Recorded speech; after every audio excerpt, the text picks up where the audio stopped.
আসসালামু আলাইকুম বন্ধুরা। Hello everyone, welcome to Cinecritic. আজকে একটু দূরে থাকার কারণে, বাসায় না থাকার কারণে এই ভিডিওটা এভাবে করছি।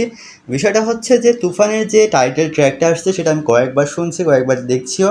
আমার কাছে তো ভালো লাগছে, সেটা রিভিউ দিব। আপনাদের কেমন লাগছে কমেন্টে জানাতে পারবেন।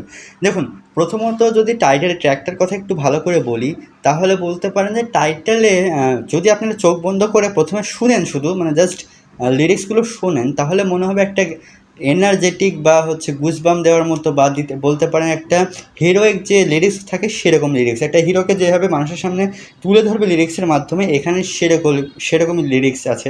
সাথে একটা র্যাপও আছে, সেটাও খুব ভালো লাগে।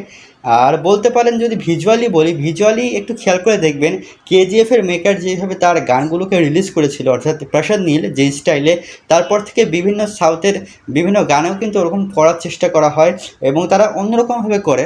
তবে রায়হান রাফি যেহেতু কেজিএফের মতোই বানাবে ভেবেছে তুফানকে, সেজন্য প্রসাদ নীলের যেই অংশটা, অর্থাৎ গানের ক্ষেত্রে যেরকম সিস্টেম, অর্থাৎ কোনো একটা মুভির বিভিন্ন ভিজুয়ালের অংশ নিয়ে এবং সেটার সাথে টাইটেল অ্যাড করে, টাইটেলটাকে একটু ডার্ক টোন করে একটা আলাদা একটা, যেরকম হয় না, যেরকম আসলে প্রসাদ নীলের গানগুলো, তুফান গান কিংবা হচ্ছে সুলতান, এগুলো গান রয়েছিল কেজিএফের, ঠিক সেরকমই এখানে করার চেষ্টা করা হয়েছে এবং পারফেক্টলি করা হয়েছে। এরকম না যে কেউ এসে বলে দিল সস্তা copy, but that's really good. এবং এখানে বলতে পারেন গানটা পুরোপুরি অরিজিনাল এবং খুব সুন্দর লাগে শুনতে।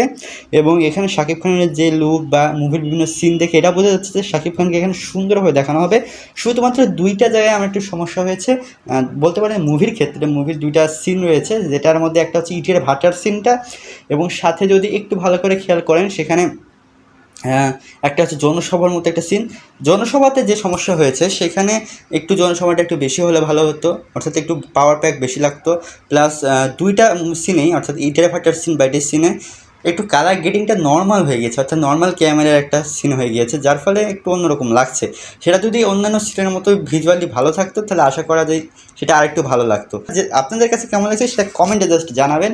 এবং আপনাদের কাছে কোন জিনিসটা এই যে টাইটেল ট্র্যাকে বেশি ভালো লাগছে সেটাও জানাবেন। তো এই ছিল আজকের ভিডিও। ধন্যবাদ সকলকে।